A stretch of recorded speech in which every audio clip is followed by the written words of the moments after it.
take the tank down to get the rest of the wiring loom inside. It was attached to the fuel pump here, which I've removed. Where is it? It was there anyway, under all that crap. And the hole's up there, and I've pulled it through there, and it's quite a tight squeeze, and as you can see, it's in the car now. So I'm going to pull it through, take it off, then put this other half of the loom into that car there and crack on. I'll be back. Just undoing this earth, which is a 13.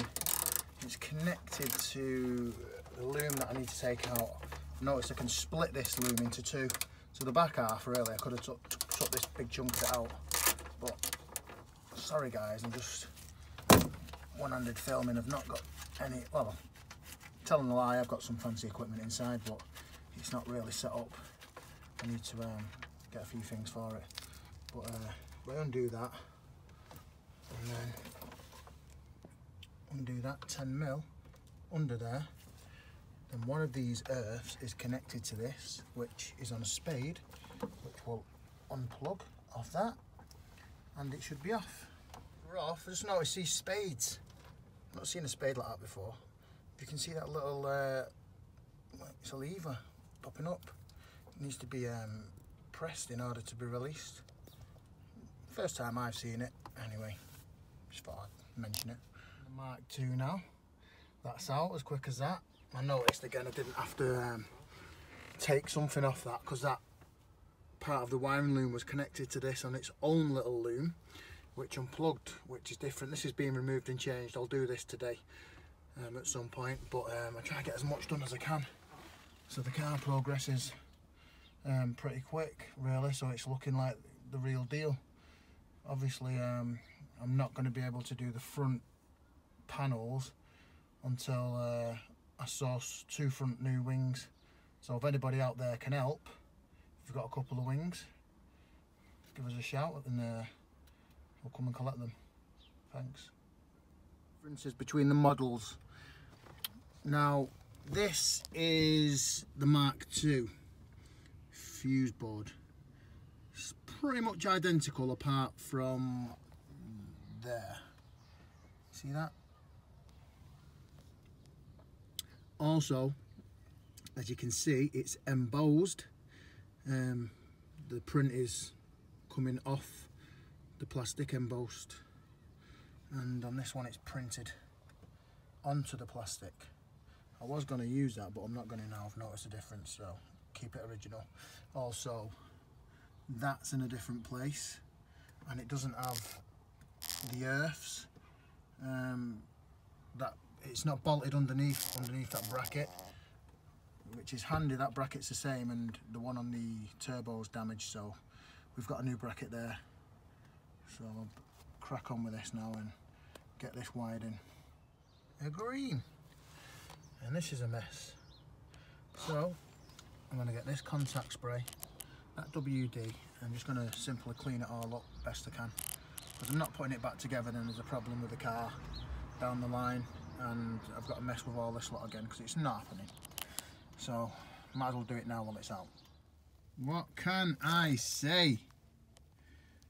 They have come up tremendous. Did you see the state of them? Still tiny bit in there. I've hardly got any of this stuff left. You know what? No, I'm not sponsored by these or anything like that. I'm not even sponsored. I've probably hardly got any followers at the minute. This is one of 2 maybe of me going to be my first videos, because I've got the BMW to upload as well, which I've started. I'm doing a couple of cars at the same time, guys, you see. And that's an old tin of contact spray I bought for a Honda I had an electrical problem with for over 4 years, and that solved the problem. I noticed the contacts were green like that. I looked at someone else's YouTube and they said get contact spray, and I got some, and that is the stuff I got. I got it from a local GT or something they're called, car part specialist, and I can praise it. A bit of the board was a bit green. I've cleaned that as well, because that would have been a problem, and I'm going to WD-40 it and put it back together. I need to check that one wire there though as well. Can you see a bit of the green that's come off when I've been spraying it there? See it? That's flicked off from the inside of when I was cleaning it. But that particular plug is the only one I've not took off yet, and that's coming off to be examined as well. So after I've done that, I'm going to be putting it all back together. I'm losing daylight. I've got the cable running through behind me, all into the back's all plumbed in, under the carpet. But I just put this video on, guys. Something I forgot to tell you. I'm wrapping up now for the day. I haven't been going at it constant. I do have a life and I had to go and do the after school club run, etc. But I labelled everything. So everything's got a label on it with some kind of little note. And some of the wires have these blue insulation tapes on, and I've written the alphabet A, the opposite side A, B, B, C, C, C, D, D, D, D. You get the idea. So make sure you label everything, guys, because you don't want to be stuck not knowing what goes where. But I'll be honest, I'm not no expert. I've messed with cars for a long time, over 20 years, and I've never put a wiring loom in a car before. I've never reshelled a car before.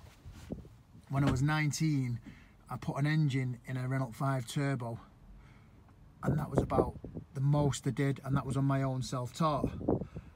I found this easy, really, really easy. This has been real. This is easier than putting a piece of a wiring loom in a T5 that I tried for an indicator. Just one piece that went into the ABS system, but that's another story. But guys, until tomorrow, good night.